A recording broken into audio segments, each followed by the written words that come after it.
Good morning and welcome back to the Explicit Measures podcast with Tommy and Mike.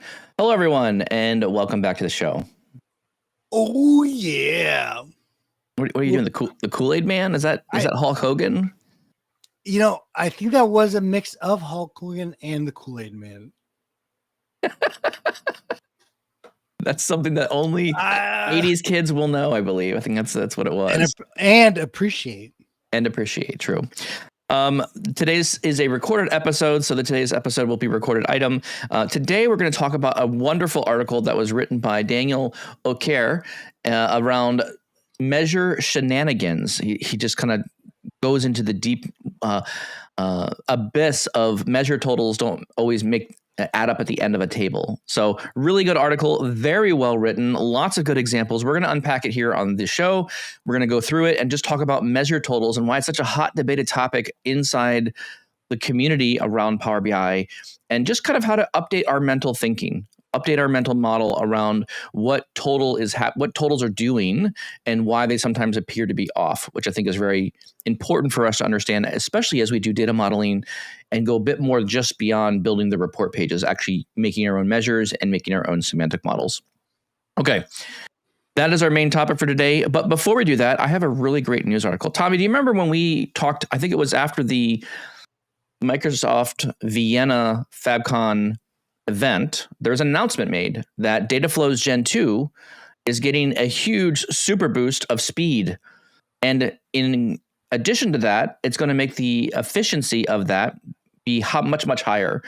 So a couple of the features here that were announced, it was a new .NET backend, parallelization on running queries, like on loading data from lots of large tables that can parallelize the work and do transformations on the data in parallel at the same time, multi-threading kind of things. This is amazing. I was very excited about this feature when it came out. And I said, this is going to be a game changer. And this is going to really make people want to revisit again the Dataflow's experience. And I also make this announcement too. If you have a Dataflow Gen 2 and you're using it today currently, you need to go look at this feature because you may be leaving a lot of compute on the table that you don't need to use anymore. You might be able to save yourself a ton more money and keep those capacities at a lower level because this is going to make things a lot more efficient. Okay. Did you see the article from Nicola Illich? Yeah, and it's all about that modern evaluator feature. That so cool. Changes everything. And he's using the image from the blog, which you always loved.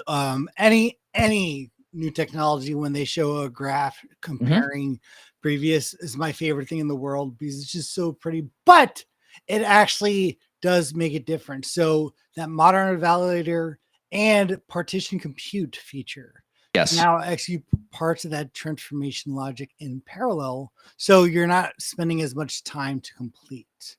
So let's get the setup of the article here because the setup of the article is really good. So what Nicholas sets up, he actually sets up his own test. He says, here's what I'm going to do. He's got 50 CSV files that are all containing around 575,000 records. So we got 50 times 500,000 essentially records. So around 29 million records of dummy data, approximately 2.5 gigabytes of information to process. He has them all stored in SharePoint, which has its own level of restrictions and limitations as well, because SharePoint has throttling and there's some issues there as well. So I like the fact that he's even using SharePoint. Seems realistic to me. Like I'm going to have big files sitting in SharePoint and I'm going to want to bring them to Power BI. This is what I want to use Gen 2 for. Like this makes sense. I will also echo getting files out of SharePoint is a bear. You can't do it very easily with a notebook. It's such a pain. So having data flows make this easy to connect to and get the data and files out. It's a dream. Like that is by far the best experience from a user that I have found of getting the data out of SharePoint. Then he runs the test with Gen 1, Gen 2 without any enhancements, Gen 2 with the modern evaluator, that's the .NET evaluator that's supposed to speed up a little bit. And then the third option he sets is Gen 2 with the modern evaluator and using partitioned compute. So partitioned compute allows it to plan out a job, divide the job, almost like you would do with Spark, right? Here's the job I want to go do. Can we parallelize the job, break it into multiple pieces, and then pull everything back together? So that's really what's happening there. More like Spark, I guess, is what it's doing. And then he runs the test. He sets up a pipeline. He runs each of the pipelines in sequence, and he just watches the analytics of it. And I think this is amazing. I'll just pause right there. What do you think, Tommy? So yeah, when looking at the Gen 2 with no optimizations before, that makes sense. It's runs just as much as Gen 1. It is a lot of compute, but that just the modern evaluator, just turning that on, what did he kill it by almost 50% in terms of time and computational units? That's insane. Yep. Yes. So I'm curious though with the transformations that he's doing. So just taking a look, he's just pulling from the CSV files. Doesn't look like too many transformations. One of the things to keep caution is in the documentation under limitations. Microsoft even says we're not sure which actions and transformations can make this work faster.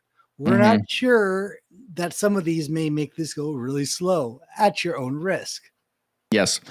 I would also argue here too, a lot of this is, when I look at data flows and I look at notebooks and other experiences that I can use inside the Fabric ecosystem, a lot of times I just need I try to make my data flows as simple as possible. I think to make them as easy as you can to get the data into a table and into some sort of lakehouse or warehouse. I was also doing some testing recently around copying data into lakehouse versus a data warehouse. And I found substantially copying data to the lakehouse. Again, I'm going from a database to a source, right? The lakehouse was generally cheaper to run than the warehouse to get data in. The data warehouse was somewhat comparable, but when I did my testing, like, hey, let's run this pipeline and copy data. Let's run this copy job and move data. And I did it both. I said, let's run a pipeline with a copy activity. Let's go to a lakehouse. Let's go to a SQL data warehouse. Which one's faster, right? Let's do a copy job. Go to a lakehouse, go to a warehouse. Which one's faster? Which one takes less CUs? And I found it's not a huge amount, but it is cheaper to go directly to the lakehouse and do things inside the lakehouse.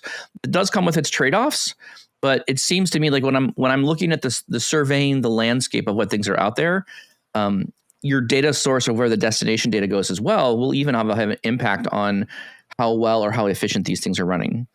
What I did find interesting in this article, Tommy, I'm happy that the modern evaluator went much faster. I'm a little disappointed around the modern evaluator and partitioning was basically the same, maybe a little bit slower at the modern evaluator and partitioning schema. And that's something that I'm not quite sure I like. I wish it was a bit more of a better result there, but they may be improving some things as well. So towards the end of the test, you'll note he has everything listed out, how long it took, how many seconds, how many with the modern evaluator, with the partitioning versus all Gen 1. So I like the fact that these numbers are all coming side by side. I'll pause right there. What are your thoughts? Yeah, so the partition compute is really only it's not just another booster, so to speak. Yeah. It's for certain situations, which is for basically allowing you to do query folding. Even if you're doing things off the data lake storage Gen 2 to get a partition of the list of the files. Yep. Retrieve the list. So especially with his example, you think that would be a little faster too.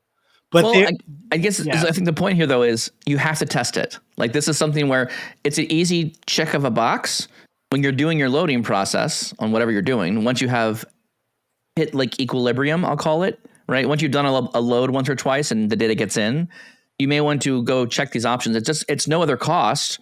Run the job again and just turn on or turn off the box and see which one goes faster. So there's a little bit of testing. It would be nice, I think, if I could see a little bit of like, again, and this is probably why it's in preview and Microsoft is just pushing this out.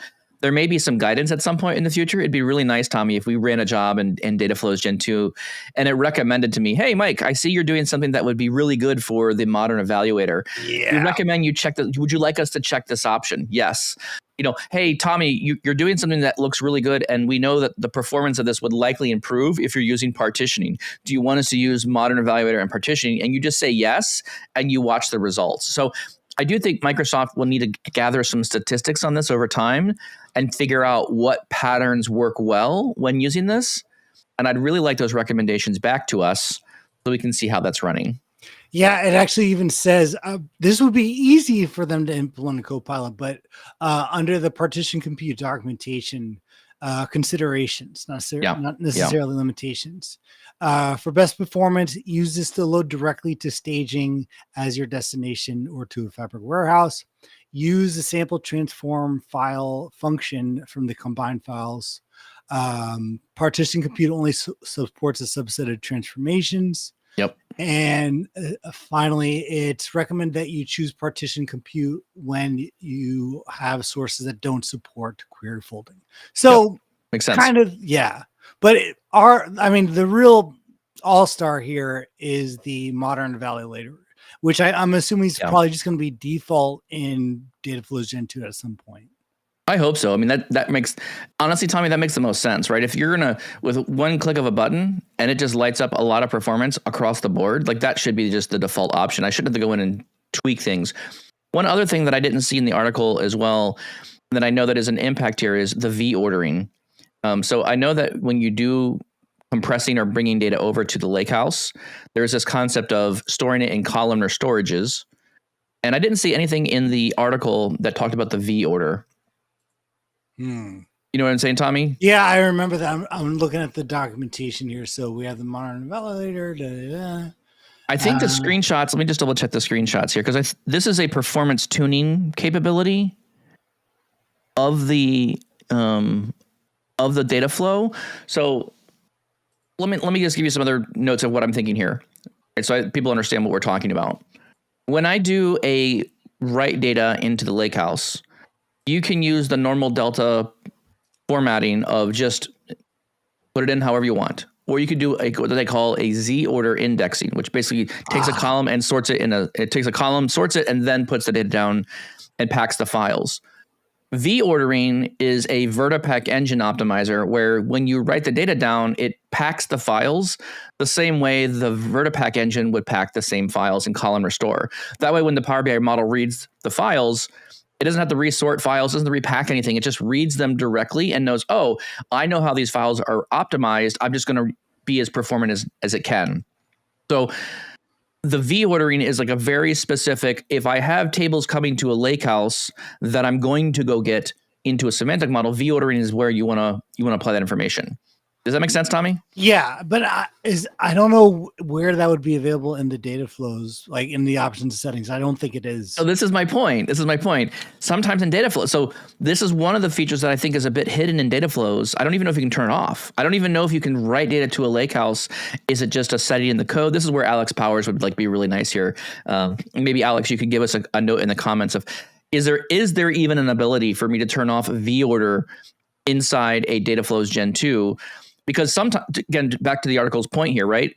Even the documentation from Microsoft, when you bring data in with data flows, you want to do as few transformations as possible, get the files, combine them, and immediately write them down to the lake. But that's your first step. Then you may want a second data flow behind that does additional data transformations, because then it can read the files more effectively in the beginning stage, and it can be more parallelized. So even how you design your data flows, I think, is going to need to change. Because when you bring in the data and you land it and then pick it up again and land it again, there's actually some better performance. I also know that there's this idea of the staging lakehouse. You can stage the data, so it brings the data in, writes it down to a lakehouse for staging, or SQL data warehouse for staging, then picks it back up and then uses it in the data flow. Again, you may not need that. You may not want to turn on the staging stuff for the data flow. So these are the tuning options that I kind of wish it was like all in one place. It's a little bit easier to understand exactly what those things are doing. And it's, again, I understand it's a clicky, drag and drop, buttony user interface. I get it. You better believe it. But me as the not a basic Power Query or Power, a data flow user, right? As one who goes to the intermediate and even the advanced level, I need to know where those controls are. And that will help me stay in the data flow experience longer, as opposed to dropping it and just going over to like, okay, screw this. It's too much work. I'm going to go right to notebooks. I'm going to go right to something else that's more efficient, right? Does that make sense?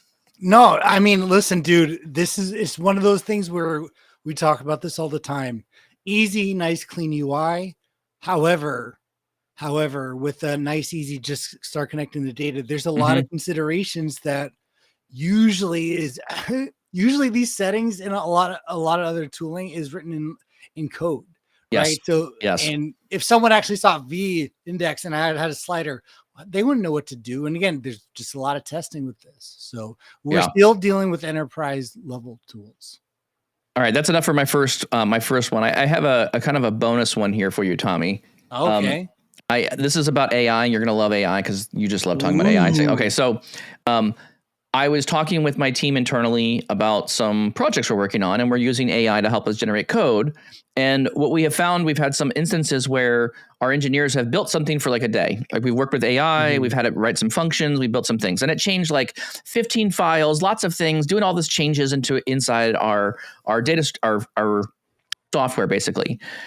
And you look at it going, it's a little unnecessary. Like you kind of like you're adding logging where it doesn't need to be added. You're doing extra code that doesn't. So the AI thought it knew what it was doing, but overbuilt a little bit, right? So day 2, okay, our engineer says, no, you know what? We're not going to do that anymore. We're just going to delete all those changes, and I'm going to reprompt it again on day 2. So day 1 was kind of like learning how to work with the AI. Day 2, you basically change the prompt a little bit and say, here, I need you to give me the instructions. Give me the plan on what you're going to build. And then after seeing the plan, adjustments can be made to the plan. And then you can say, okay, now I'm happy with this plan. Now execute this plan to develop the software, the code, the whatever. And I find this very interesting, Tommy, because I think my experience with code has been, it's very known. It's very defined. I write the code, it does the thing, and if you don't write it right, it doesn't do the thing. It's very linear. I get exactly what I put into it. And I remember talking to my kids about computers. I was like, computers are dumb. They only do what they tell you to do. If you tell it to do something wrong, it will do the wrong thing every single time. Now, here's where I want to introduce like the concept of AI. AI is less like a computer and more like a human. And what I mean by this is it's non-deterministic. And Tommy, I could give you some requirements. I can give another engineer the same requirements, and I can give a third engineer additional requirements. Each of your outputs might come out with a different outcome. Some may get what I wanted initially. Others, like other engineers, may have a totally different take on those things. But I find this very fascinating because we have to start treating our AI less like a computer and more like a coworker, I think. Oh, yeah. Let me just pause there. What are your thoughts on this one? So, I mean, this is a huge part, especially if you're doing bigger projects. You know, we've been so used to like the Chat GPT interface where it's just a chat bot, right? And it's like, hey, find me, you know, John Cleese jokes in about Power BI. Ha ha ha. AI works. However, once we start getting into more code-based projects and also just more complex things, not just code, but when they're also dealing with, you know, a lot of multi-steps, you actually have to kind of guide those AI through it. And that's kind of this introduction of the agents. So for example, right, you're working with your developers. They probably said, hey, let's update this with, you know, let's add a nice new button on the top that does X, Y, and Z. Well, does the AI have the context of the code base? What is the, you know, what you have in your head is very different from what the AI is going to have. So what's really being introduced is multiple agents in the background to help the execution agent, so to speak. So what I normally do if I'm working on a major project is I first write my own prompt to what I call the documenter or the planner. It's like, hey, yes, help me, you know, like I'm trying to completely revamp X, Y, and Z, and we need to change all these APIs. Help map out a game plan and provide that, you know, summarized context. So that's a huge part of this is different. Oh yeah, like, absolutely. 2 months ago, I wasn't even thinking this way. Like this is a whole new line of thinking on how to work with the AI agents. And I think this is also, you know, when you start talking with agents in like deep thinking or thinking about process, or they're adding things to the agents themselves to make this possible. Like this wasn't, I don't think models 2 months ago were even able or capable of doing this. it's just these newer models that are able to handle more of this planning and processing side of things before it actually gets going. Yeah. And the other thing that honestly, with a lot of these agents too, is also this concept of skills that being added. I'm going to put it in the podcast episode description too, but there's this great GitHub repo, which is actually a 1918 elements of style that's kind of been reconfigured for agents to really help an AI agent understand what's in the AI context and help the AI agent basically write back and ask you additional questions and what the explanations are. Yeah. So this is a huge part of what we have to do. And we have to understand too, with all these things from Copilot, especially Copilot, it's a ongoing, no, that's not right. I know I'm trying to do this. It's a guiding process. You working together. Mm-hmm. Mm-hmm. So I think this is kind of revolutionary for me in thinking about how AI is going to be doing these things. It's very exciting to be in this space. Things are changing very quickly. My company has greatly adopted the idea that we're going to have to use AI to be more productive and efficient. This will be the way we're going to be building things moving forward. So I just wanted to kind of point this out as like, I'm learning a lot about the AI pieces, and it'll be interesting to see where more of this AI appears inside Microsoft Fabric. I think about a lot of the developer experience. These MCP servers are getting to be very interesting right now inside Fabric. There's a Fabric MCP server. There's a real-time analytics MPC server that's coming out. That's already out in preview on GitHub as well. So these are tools that you can just communicate to, again, using like human language and letting the tool then do actions against particular APIs or work directly with a service. This is going to really change the game, I think, and really going to need to improve our speed around how we build things. Anyways, really good topic there. I just wanted to kind of quickly note off here on this, thinking about AI as a coworker. And my last kind of final thought around AI, Tommy, I think I'm going to make a prediction again. This is another prediction thing I'm making. Are you ready? I'm hearing so a long time ago, probably about 6 months ago or so, I heard this idea of like AI is going to create experiences when you're browsing something or on a post or an article that'll be hyper stylized and customized to just you. So let's imagine an ad campaign, right? And the ad campaign knows something about you, Tommy, on the platform, the social media platform that you're on. They know you kind of where your demographic is from. Imagine the ad that runs is generated on the fly in real time, either video or an image or the messaging, where the entire ad campaign is 100% dynamic. Or maybe better yet, let's imagine, Tommy, you're going to go visit a website, and the website isn't even built in actual code. The website builds itself as you arrive on the web page. And as it has literally one page, and if you click a button, the code generates the next page behind the scenes based on your user journey, your preferences, what you're reading on the page. And so potentially you could have, I think I'm going to say this is probably the next year or less. We're going to see AI generative websites that you don't even make a website. You just tell the AI, when this person shows up to this website, here's what I'm trying to do. I'm trying to sell this product. I'm trying to give information about this. You, AI, decide the best way to engage that customer to build the website on the fly, on demand when you go to the website. How wild would that be? Like when it just dynamically generates a site as you are using it. Oh, we're probably not even 6 months away from that, I bet. I mean, I think this is the way it's going to go. I think we're going to get to a point where you're going to have these really highly stylized and customized experiences. It will know you. It'll know you go into this website. It'll generate the site for you. And when you come back to that site, it'll be able to regenerate that site based on what you saw previously and potentially give you more additional details. And so me as the web developer or the person who's building the site will just prompt it and say, here's the kind of objectives I want you to produce off of this website. And then the AI just figures it all out. I think we're going to get to this stage.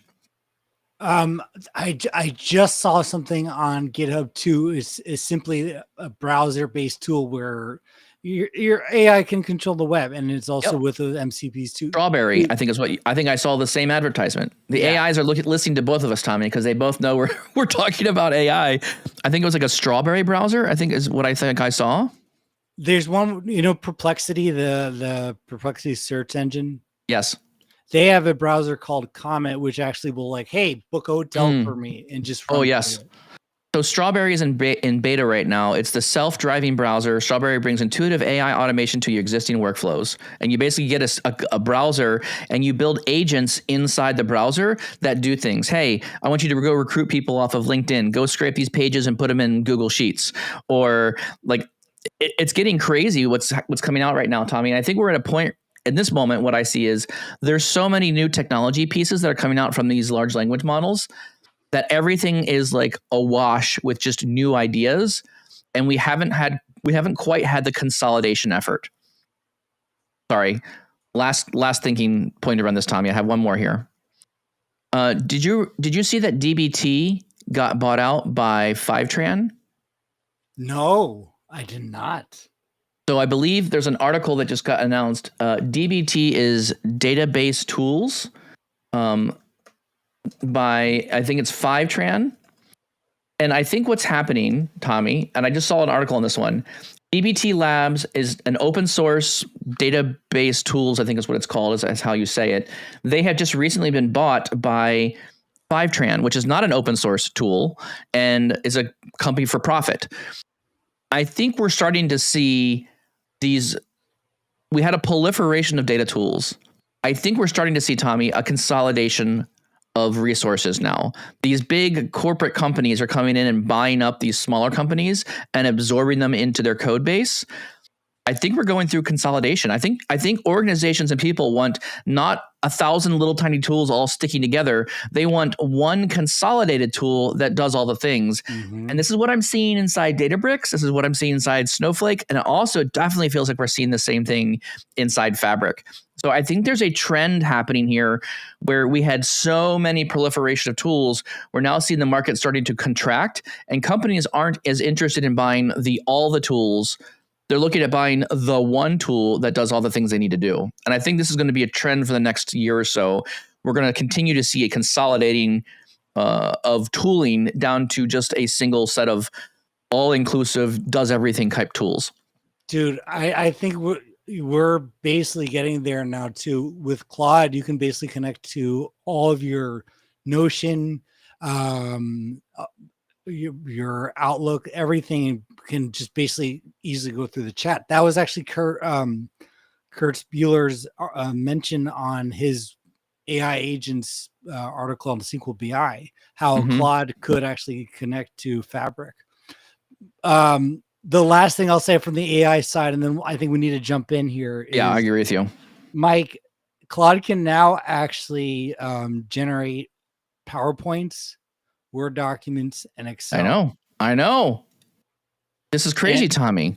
Like, what are we going to need? Why do we need these things anymore? Like, what? It's getting nuts. And it's great. I think it'd do a little better actually than Copilot. I'm going to send you an article, blow your mind. How does it? Anyways, but that's amazing. Love it. I think we need to dive into this article. Okay, so let's kick this on the road. We'll kick the AI conversation for later. The algorithm definitely loves AI. So Tommy, anytime we talk about this, all of our shorts do really well when we talk about AI, because I think this is a very new space. There's so many new things and developments coming out. It's just such a good topic to talk about. Anyways, that being said, Tommy, let's get into the main topic. The main topic today, we'll be talking about the Daniel O'Care's and he's the gentleman who invented Tabular Editor, and he's the one who is running Tabular Editor 3. That tool is essential for when you're doing like big, large deployments and you want a lot of code pieces. Now, I'll argue Microsoft is very rapidly chipping away at things that Tabular Editor used to do and building them directly into the product. So I think the need is less than what it was previously. But Daniel's really smart, understands models really, really well, and he tackles this issue of measure totals in a table don't necessarily always add up. And so he goes in detail as to what is wrong with our mental model of how this is supposed to work. Tommy, what do you think? What's the article like to you? Oh, baby. So we are finally talking about it, Mike. This is actually background for those who maybe have never been online before and with Power BI. Maybe you've seen this, maybe you haven't.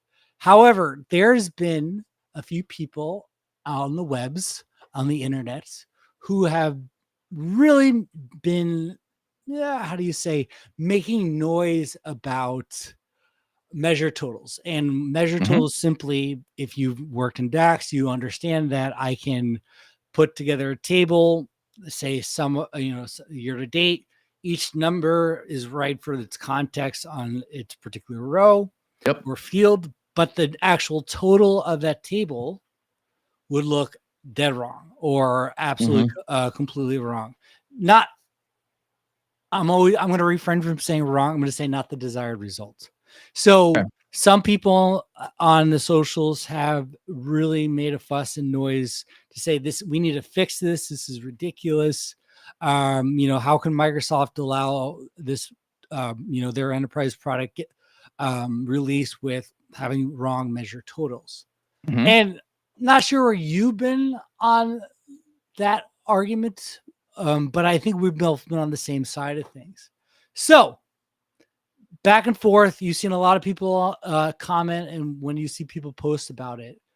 And finally, what we're actually getting at here with Daniel is we're done. The conversation's over in terms of Power BI is being broken. He goes into a great overview of basically our evaluation context, doing snapshots, and basically why the totals are what they are. And he's going even deeper than I think would have been a very simple explanation. If you've worked and studied evaluation context, then you should understand why measured totals are what they are. Anyways, I'm not going to get ahead of myself here.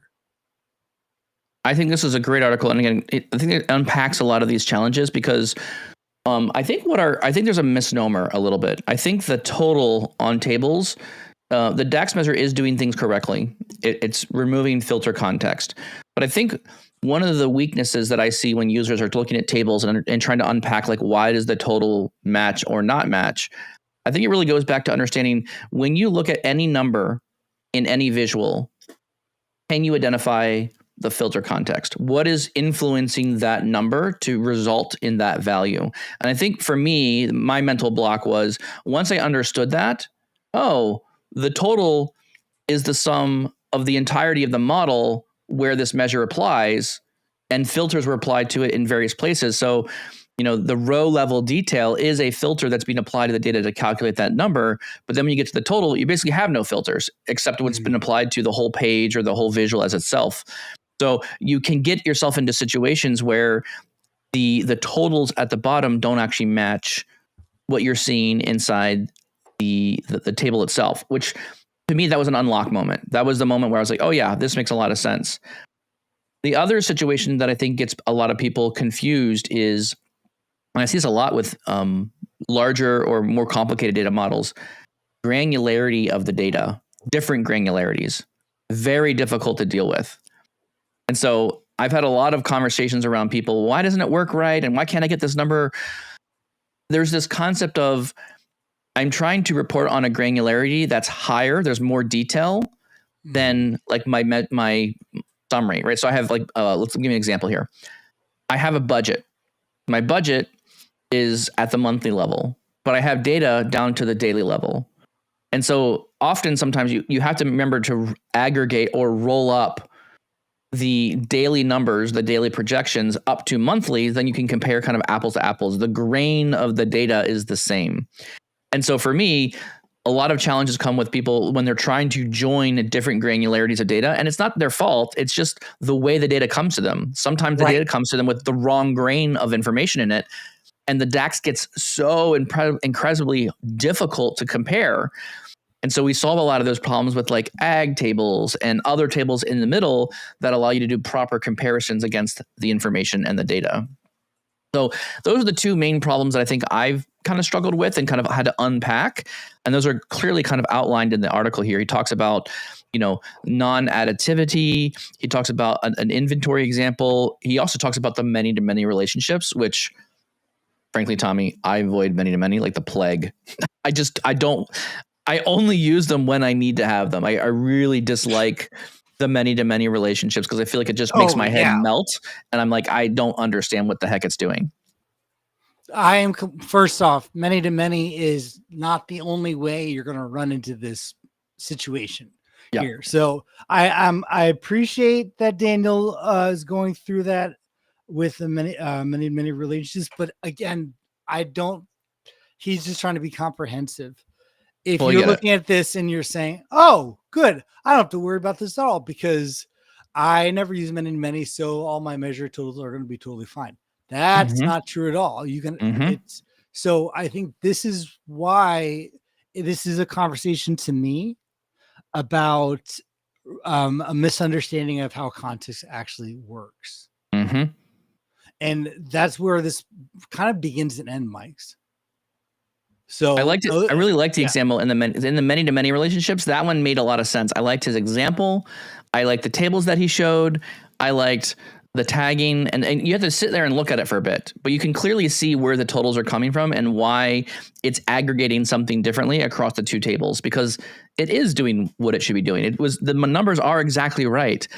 But when you go down to the totals area, it totally changes the output of the information because of how you look at the data. So that was, I think, a very clear and clean example of why many-to-many relationships causes challenges when you're doing that measures total area. Oh yeah, 100%. And I think the people always say it's wrong. They always say that, hey, the total's wrong, so we can't show this and leadership's going to be upset. But one thing from training that I've always tried to make sure people understand is what we call more or less the desired result. The best example that Daniel does is, let's say you're looking at the opening balance by month. That's probably the greatest thing. Well, in that case, table doesn't really make a lot of sense, does it? So, or the total doesn't make a lot of sense. What are you actually going to show? All the months, but it's opening balance. So there's a lot of situations, and even when you're looking at month to date, or if you're doing ranking, where measured totals are irrelevant. However, where we get into issues again is when we're not understanding or aware of where our filter context is actually coming into play.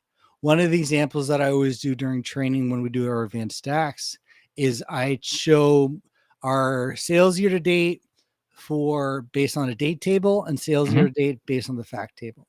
And numbers look great when you look at the total. It's like, okay, the numbers are exactly the same. Then I simply add in the products and show sales, both measures, year to date on date, year to date on fact.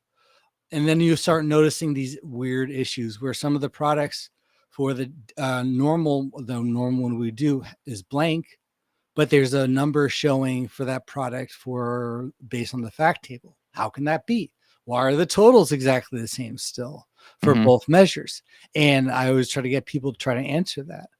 And simply put, again, based on your relationships, based on what, how you're putting your DAX measures together, if you're not aware why that is, which for those who are playing at home, it's because my fact table would have the filter context with that product. So it's looking at the latest year for that particular product, not necessarily the latest year in my model.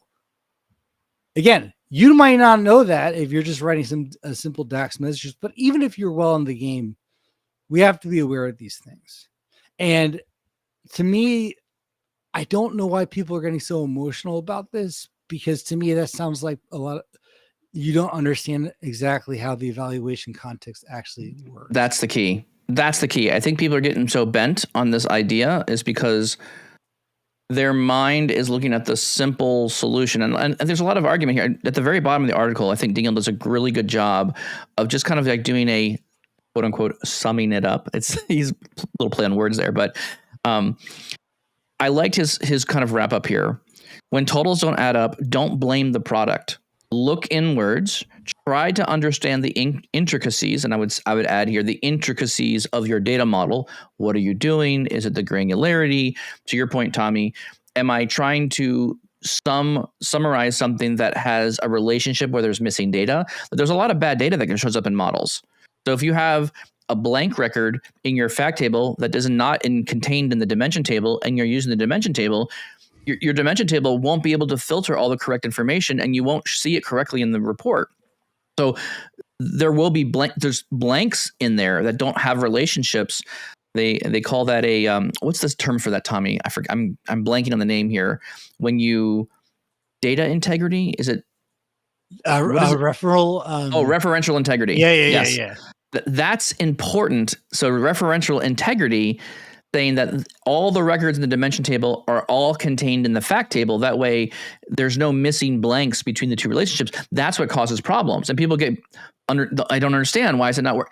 Because you're missing data. And so some of that, but back to Daniel's point, there's so much to learn, and the world becomes a better place when people think critically and consider the nuances of their data model. So I like this one.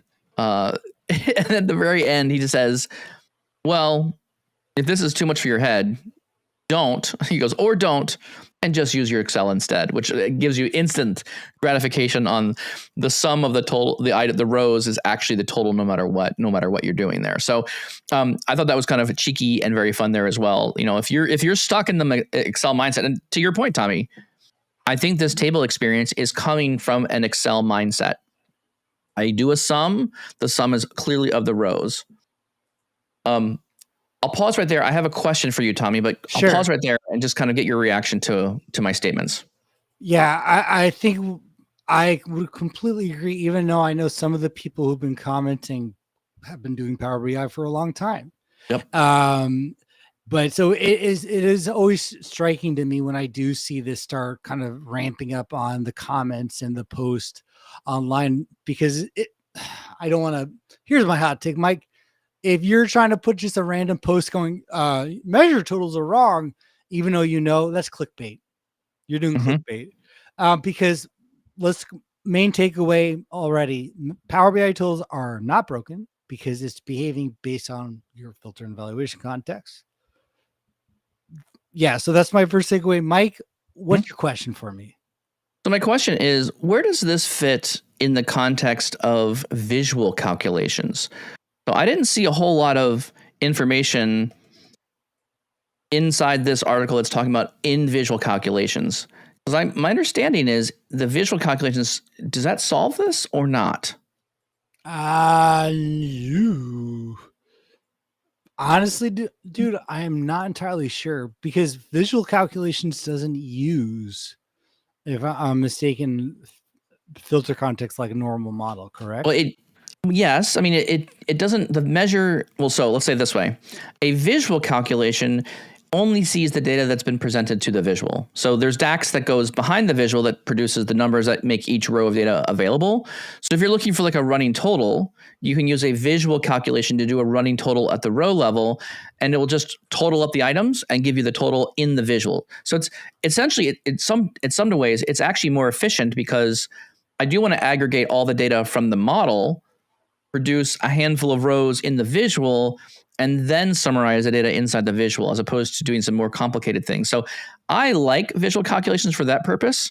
But I just wonder if, does this article and what you're seeing here, do you think visual calculations change this article in any way? Does that make it easier to work with? Does that help you at all in the totals area? I don't know. No, it really doesn't, because visual calculation is still a pretty specific use case. Like, for example, I'm really not using a lot of visual calculation if I'm handing anything over still right now. Okay, I agree. So, but that's a conversation for another day. Okay. Visual calculation simply masks the symptom, right? Because they're not actually fixing any cause. You can make everything appear correct because it's operating after the visual has been rendered, but that doesn't mean anything with DAX is right. because it's just a presentation point of view. It has nothing to do with the actual calculation. I mean, it relies on it's a stacking of calculations is how I'd look at it. It's like you have the core model calculation. So if you use sum of sales on a column, you can then use that sum of sales and you can then leverage that to do some sort of math inside the visual. So like I do think there's a very strong use case, and I've done some really complex things with Deneb, building some visuals and whatnot. But having Deneb having an in visual calculation engine where you can like regroup data, split it apart, that's what we need sometimes in visuals, because today all the visuals that are being built from Power BI desktop, you get one table of data to pass to the visual. If you're talking about visualizations and things that are possible, when you look at the other base of how visuals are being built, one visual may need 2 or 3 or more queries to run things. And let me give you the example here. An example would be, I'm in a map, right? I zoom out. If I zoom out, I'm looking at data by country, right? I could zoom in and look at data by state in the US. I can zoom in even farther and see data by county, and then even further and see it like by physical address, right? If you look at the way maps zoom in, you could aggregate that data at multiple levels, and the visual could be much more efficient if you had those aggregations done in the model, and then you could have multiple queries running to the visual and picking which query it needed to at the right time, instead of having to send all the data directly to the visual. So there's things there that I think would help in having like not just a singular data set going to the model or to the visual itself, but back to my point earlier around the visual calculations. I feel like visual calculations are trying to help users simplify the DAX that they need to build, not have to build these complex model calculations, but build on top of them and add simple things on top of it. Because again, visual calculations are always going to be evaluated after everything, the filters and aggregations have already been resolved and applied. So it's just a cosmetic thing. So I wouldn't necessarily say if you're having issues with your measure totals, just use visual calcs to fix it. That's the same thing as what we used to do with our Power BI reports. Just add a filter card to every visual if you don't know how the DAX works. It's kind of the same thing to me, where rather than just figuring out the DAX statement, I just added a bunch of filters to every visual to make sure that numbers just showed just right. But again, that's the Band-Aid here. So as we're kind of going here, Mike, does that answer your question when it comes to when we're talking about the visual calculations, at least? I mean, maybe it feels to me like the visual calculations is potentially a solution here to help us solve some of these problems that give us what we need to simplify. So this is where the article goes. If you look at the comments of the article, right, going down the comments, I mean, Will Thompson is kind of paying attention to this one. There's a lot of other community members kind of jumping in on this topic as well. I think there's this need for people to, like, again, it goes back to, do you really understand what you're building? I think is what it boils down to me. Do you really understand how DAX is working? If I look at a visual, can that user identify what is the filter context of that particular cell, that data? What's influencing that calculation? If you can put your mind around what that means, then I think you're able to more accurately build better DAX so that it works better in the visual. So this is all well and great for us, the Power BI pros and developers, where we understand the semi-additive measures. We know that those examples of when the totals don't add up. Sure. And we also know that the total is shown and evaluated under a different context than anything else in the table. Great, easy. We know that. But I think, to play a little devil's advocate, those on the other side who say they're broken, well, that's all well and great. That's how Power BI works. But a business user or stakeholder, more importantly, doesn't know that. And if you're going to have something that says total in a table, and it's not actually the total, and again, without possibly in the report having like a reference or, like some text content to say, by the way, you're not looking at the total of the table, yada, yada. Well, that doesn't help anyone then. I think there's assumptions. Again, I'll go back to what is your mental model of how tables should work, right? If you're coming from Excel, right, the assumption would be is the total. If you have the word, to your point, Tommy, if they have the word total at the bottom, my first assumption isn't, oh, I've removed the row level filter context at the row level and I'm looking at the entire model now, not just the items in the list, right? So there's already something there that is like my mental model of what a table does and functions as is not the same. What I think people are arguing here in the comments is people, to your point, Tommy, this new users to this, the ones that are just starting to figure this out, the assumption is the total at that row should be the total at the row. Like if you're looking at the rows and details, it should add up no matter what all the time, because that's what your mental model tells you about Excel. And I think there's commenting that is alluding to, should this be an Excel-like feature? Should this be a toggleable button? Should I be able to go into the visual and say, make the totals act like Excel? Every row just gets summed at the bottom. Done. Right? Is that what we're talking about here? And so I think Daniel is trying to make the point that that's not what people want, or what you should. That's not the right solution, because that could give you false data by itself as well. Just turning that on adds another whole can of worms around other issues you're going to find if you just do that. So Daniel's point, I think, in the article is, look, you don't understand what's going on here. Here are situations where this occurs. You need to learn about these situations and become educated on those pieces.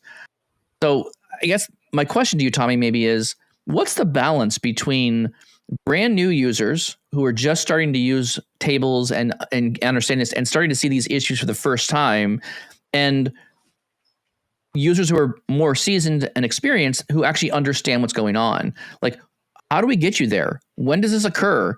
Is this a missing feature or a missing instructional opportunity for Microsoft to tell users what's going on? Or do we just have to assume, like, you're going to run into this blockade, get some training, and go through it? Just figure it out. Like, what is your thinking here on this one? Does that make sense what I'm asking? Maybe. So feel free to rephrase my question if it makes more sense a different way. So you're basically almost wishing that for new beginning users, that if someone was using a certain function or many to many, like you get the pop up when you do many to many, it's like, oh, your measures are going to show weird totals. Learn more here. Or is this one of those kind of like an initiation, right? It's like, you ran into the measure total problem. Welcome to the club, my friend.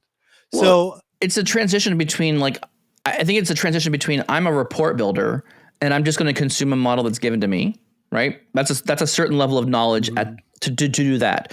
How do I build visuals? What's impactful? How do I do stylizing and designs of reports? That's a different knowledge area than what we're talking about now, which is, okay, I now need to understand the interaction between the visual and the model. Like, there's a new level of knowledge that has to be accrued here. And I guess maybe what I'm asking, Tommy, is how early in the development cycle or the engineering's learning curve, how early do you introduce this? Is this like a very first thing that you do? Is this one of the first demos that you go through and say, hey, filter context is important. You must learn filter context, and here's why. Here's an example of why this is not working. Is that like day one training? Is that like month number 2 training? Like, where does this fit in the scale? Does that make sense? If I'm the data czar here, if you are going to be creating reports, even if it's managed self-service, you're going to be writing any DAX and it's going out to any consumers, then yeah, you have to understand this, because I think that actually goes along nicely with the question I was going to ask you. Whose responsibility is this? It's the person who's developing that model. If you don't know what you're doing and you're just creating some nice, year-to-date measures, well, that's not on the stakeholder to go, well, this guy's a beginner, I'll, infer from here. No, anyone, to me, if they're writing any DAX measures or doing anything that's going to evaluate over the model, yeah, you have to understand measure totals. You have to understand the idea when it comes to the semi-additive and non-additive type of data. and you got to understand why measure totals do what they do. By the end of that, by the end of your training or your boot camp, you'll never say the measure totals are wrong. You'll say that it's just not the desired result, and understand exactly what that means. So to me, if you're the business user or you're going to be in the BI team, if you're writing DAX on a model, you have to know this. Yeah, does that answer your question? I think so. And again, I think it goes back to this point here, Tommy. Like, I think this goes into our enforcement of the idea that, okay, look, if you're building things in Power BI, you really, as a leader, as a central BI team, or as you're rolling Power BI out, like there's some rite of passage that has to come with learning or education or getting up to speed on things. If you're bringing someone's purely from Excel, there's some knowledge gaps between what you've done in Excel to what is happening in Power BI, particularly around the modeling side of things, right? Throwing down Power BI into an Excel user's hands, they're going to treat it like Excel, bar none, right? So that's how I came into this world. I came in full on Excel, everything Excel, loved it, building macros, all the shadow IT things I should not be doing inside Excel. I was doing those things. Fast forward, now you give me Power BI, and now I have to update my mental model to what's different about this. And so this is why I think, having a center of excellence is very important here, and making sure that there is a bare minimum of, hey, team member, you're going to get Power BI. It's time to run you through the 101s of modeling and report building. Like, I think those are two gates that you hold closed until they've gone through the training, either internally, pick a class online, hire Tommy to do it. Like all these, like, there's a lot of people out there, a lot of educators out there that would be happy to run your team through basic training. That way they're not one, if you get, there's a barrier to this. If you don't do the training, you get frustrated. You don't know why it's doing it, and you don't know what's happening. So it makes the development cycle of anything longer, slower, and now you have frustrated people. However, if you do a little bit of onboarding or training, here's how the tool works. Here's how DAX works. Here's what filter context is. I think some of those aha moments, you don't get it day one. It takes some time for you to spend inside the modeling experience, but eventually you start getting it. Oh, I understand why this is different. Oh, I can see there's a bi-directional relationship. There's a many-to-many happening here. This is a design pattern that I need to be aware of that I don't accidentally do inside my semantic models. So I think, to your point, Tommy, there's this level of bare minimum knowledge we've got to upload to our people, so that way they're not frustrated and they like the tool. A lot of times I've seen companies that don't hire the right person, or they don't have someone who actually knows what Power BI is doing. They come in, they get frustrated. The business gets angry because things aren't getting produced. And then they say, well, Power BI is not for us. We're going to throw it out because we don't understand it. And it's not working for you. And you go back to whatever you were doing before, writing a bunch of SQL queries, development is slow, all these other things that they were doing previously. So I think there's this knowledge expectation that has to be applied here to new users to the system. Would you agree, or am I off base? I 1,000%. But the problem is, Mike, you can provide the knowledge center and the center of excellence having the documentation to this. However, this is one of those things that unless you actually run into the situation, it's going to be hard to know what you're looking for. Right. So the best we can do in terms of getting people, making sure that we can trust them, is that they're aware of what to look for. Hey, I should probably check my measure. Isn't that what I just said though? Said that's the training part. But that's training, right? I'm saying that's the best we can do. And I don't think that's, for me, that I wouldn't even say that's good enough, because honestly, Mike, you can have that knowledge, but once someone's developing a report and everything looks right here, I don't want to say until you've been burned and someone told you something's wrong, then you're going to remember it, because that's not right either. But it happens. I can't get away from that. There's going to be a situation where I do something wrong. It's going to get out in the world. It looks like, based on the filter context that I initially built, it works correctly. This is also a risk that you run when you build models that you give out to the broader part of the business. Again, if you're a report consumer and you're building your own reports on top of Tommy's semantic model, it's really important to build models that are very starred star models, right? Star diagrams, right? Where you have a fact table and a lot of dimensions around it. Mm-hmm. Adding complex tables and relationships on things just confuses the end user. And you don't want to have measures that are like, well, you can't use that measure here. It doesn't work. You can't use that measure in this situation because it doesn't work correctly. You need your base model when you're doing self-service to be simple and easy to use. And you really have to design that model for the end user. Like, what are they trying to produce with the data?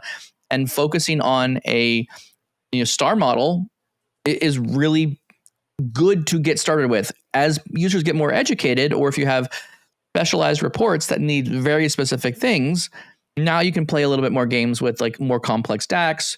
And I would even argue some of that more complex DAX should live more in the report side. So I think there's also this idea of like DAX that's used to calculate data, and there's DAX to use to stylize the report, conditional formatting, text boxes. I think there's even a difference between where that stuff should live. I don't think that all should live in the main core model. I think more of that should be living in the thin reports, especially if you're doing one report with only one customization around, custom conditional formatting, something like that. If you're going to reuse that over and over again, put it back in the model, but then use folders to hide it. Like there's a whole bunch of strategy here that I think we're not talking about yet that helps users get started on those models. Oh man.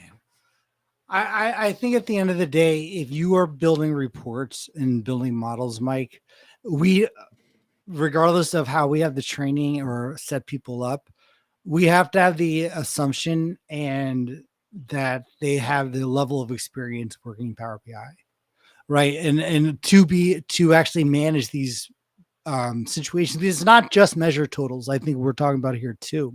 I think you made a really good point. It's like sometimes it's just the numbers are right here, but not here. And I need to why can't I just get everything, just to align perfectly?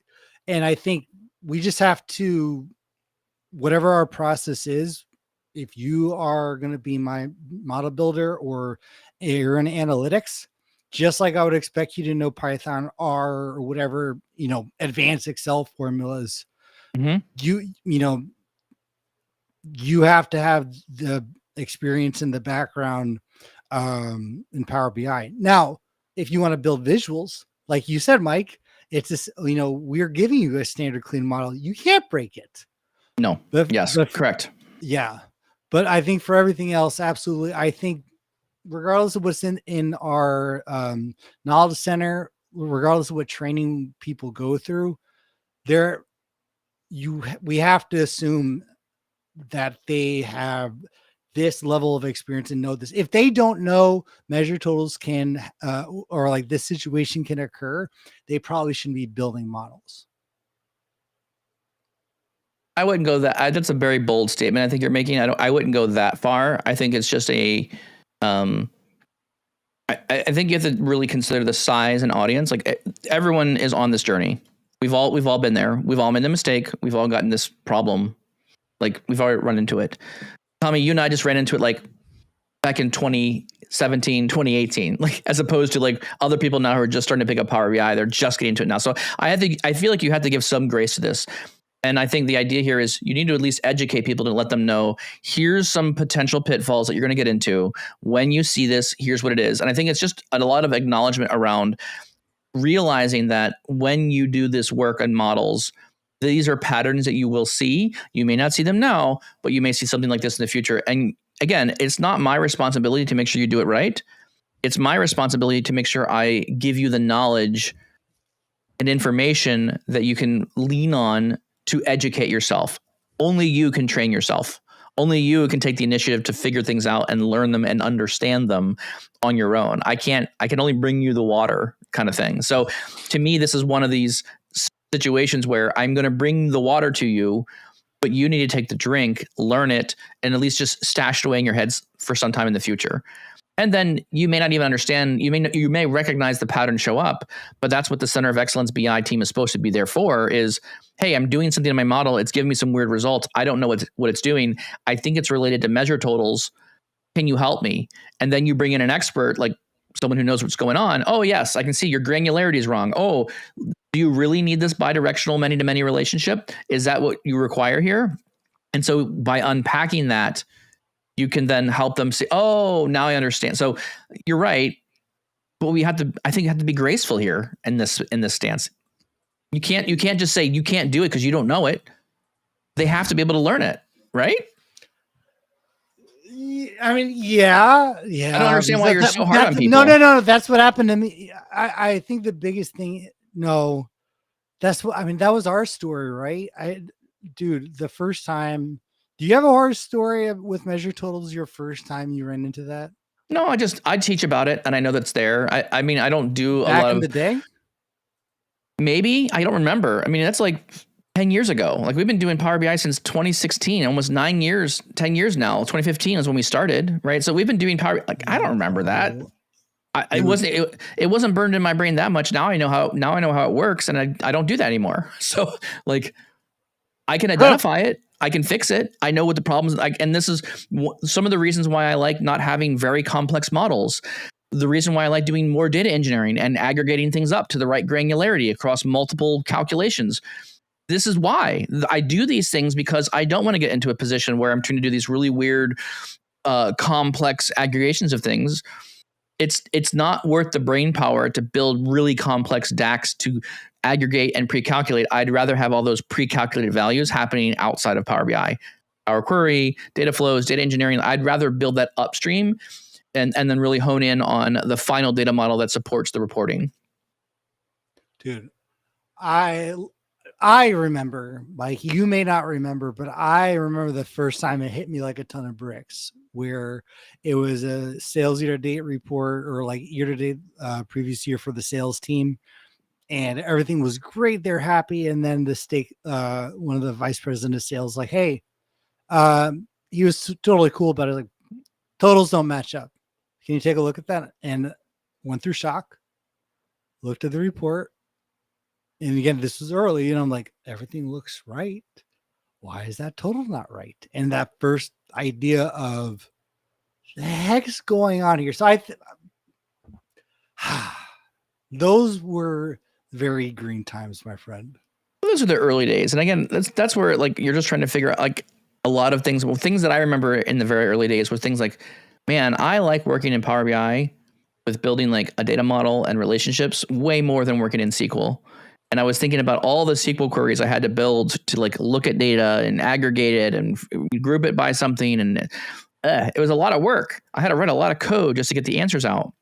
When I went to Power BI, I could literally just drag fields on a page, summarized, drag fields on a page, summarized. Like I could do a lot more data investigation very fast to figure out what was going on in the data.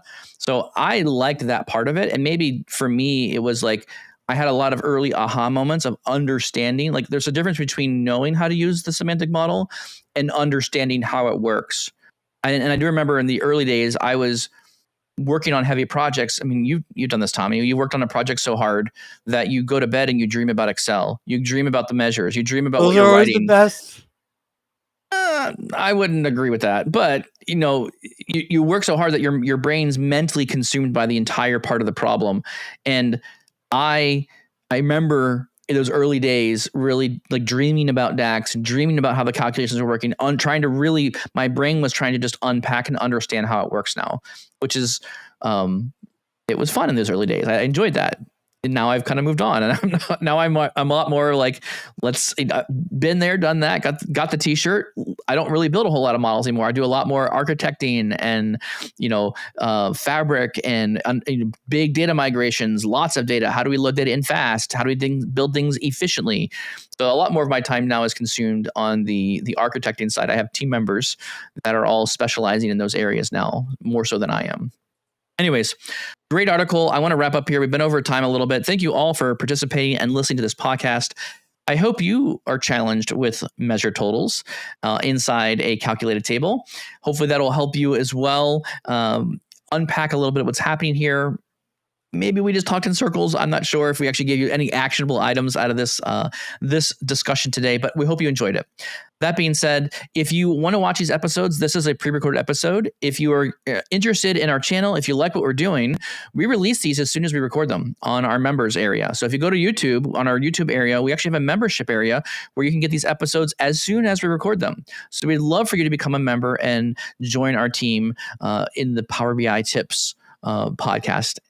Explicit measures. Tommy, where else can you find the podcast? You can find us on Apple, Spotify, or wherever you get your podcasts. Make sure to subscribe and leave a rating. It helps us out a ton. Do you have a question, idea, or topic that you want us to talk about in a future episode? Head over to powerbi.tips/podcast. Leave your name and a great question. And finally, join us live every Tuesday and Thursday, 7:30 a.m. Central, and join the conversation on all of Power BI Tips social media channels. Thank you all so much, and we'll see you next time.